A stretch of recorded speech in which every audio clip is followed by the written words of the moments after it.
بتائیے کہ ماشاءاللہ بہت زبردست آپ نے کام کیا، اللہ تعالیٰ آپ کو اس کی جزائے خیر بھی دے۔ سیرت النبی صلی اللہ علیہ وآلہ وسلم سے لوگوں کو روشناس کرانا، اس سے بہتر کیا دین کی خدمت ہو سکتی ہے۔ تو ماشاءاللہ آپ کو یہ سعادت ملی، آپ نے اس کو مکمل کیا۔ اس کا خیال آپ کو کیوں آیا اور اس میں اسپیسیفکلی آپ نے نبی کریم صلی اللہ علیہ وآلہ وسلم کی زندگی کے کن پہلوؤں کا احاطہ کیا؟ ایک تو بہت شکریہ جی، یہ پیغام میری خواہش ہے کہ آپ کے چینل کے ذریعے کروڑوں لوگوں تک انشاءاللہ یہ پہنچے گا۔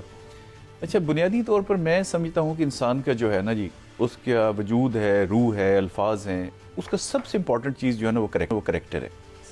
اور ہمارے معاشرے میں زیادہ زور جو ہے نا وہ فکرے پہ اور جملے پہ اور الفاظ پہ اور اس چیز پہ ہے۔ آپ دیکھیں نا، یہ جو پورا علاقہ ہے، عرب جو تاجر آتے تھے سارے، یہ بلوچستان کے ساحل پہ، آگے کراچی، آگے پھر انڈیا کا، آگے بنگلہ دیش والا ایریا لے لیں، اس کے بعد ملیشیا، انڈونیشیا۔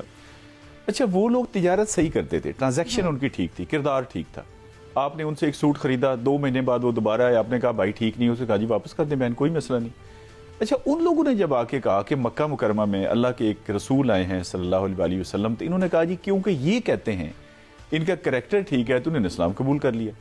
آپ دیکھیں نا، ہماری دکانوں پہ کیا لکھا ہوتا ہے کہ خریدا ہوا مال واپس نہیں ہوگا۔ بھئی آپ نے یہ کتاب خریدی ہے، 5 منٹ کے بعد آپ گئے ہیں، کتاب پیک ہے، تو کوئی تو گڑبڑ ہے نا جو وہ لینے کو تیار نہیں ہے۔ تو دیکھیں نا، ہماری شناخت جو سب سے پہلی شناخت ہے وہ کیا ہے؟ ہماری آئیڈینٹی، یہ کارڈ شارٹ تو بعد میں بنے۔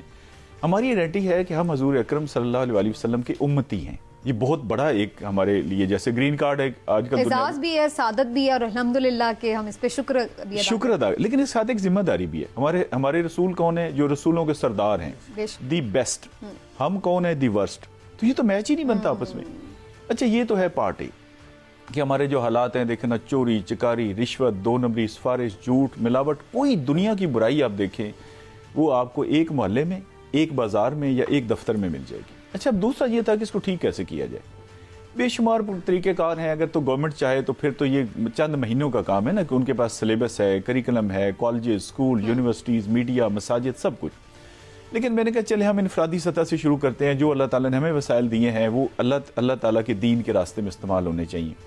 پھر میں نے کہا جی کوئی کتاب ہم ریکمینڈ کر دیتے ہیں، اور کتاب کو پڑھانے کے لیے ترغیب میں، یہ مجھے پکی بات تھی کہ ترغیب جتنی اچھی ہوگی، لیکن اللہ نے بھی ہمیں جنت کا، یہ انعام والا جو معاملہ، یہ ترغیب کی وجہ سے آپ نے رکھا ہے۔ لیکن نماز میں ہم کیا کہتے ہیں، یا اللہ ہمیں۔ اچھا، لیکن رائے صاحب مجھے یہ بتائیں کہ آپ خود ماشاءاللہ ایک سینئر بیوروکریٹ ہیں، مختلف جگہوں پہ کمشنر بھی رہے، سیکٹریز رہے مختلف ڈپارٹمنٹ کے، اور بڑے اہم ڈپارٹمنٹس۔ جی، تو آپ نے اس بات کی کوشش نہیں کی کہ جو نصاب بناتی ہے حکومت، اس میں سیرت النبی کے حوالے سے تو ہمیشہ چیزیں شامل ہوتی ہیں، تو اس کتاب میں سے بھی کچھ چیزیں ایسی شامل کی جائیں؟ کیونکہ میں نے خود جب آپ نے مجھے یہ کتاب دی تو میں نے اس میں جتنا مطالعہ کیا، بڑی آسان زبان میں آپ نے اس کو لکھا ہے، اور بہت اس میں اس طرح سے بیانیہ انداز ہے کہ آپ جس طرح سے کوئی کہانی گفتگو کر رہے ہیں۔ ہاں جی، ایسے ہی۔ تو وہ میں اس لیے پوچھ رہا ہوں کہ اس لیے آپ تو حکومت کا خود حصہ ہیں، تو آپ نے یہ کوشش نہیں کی؟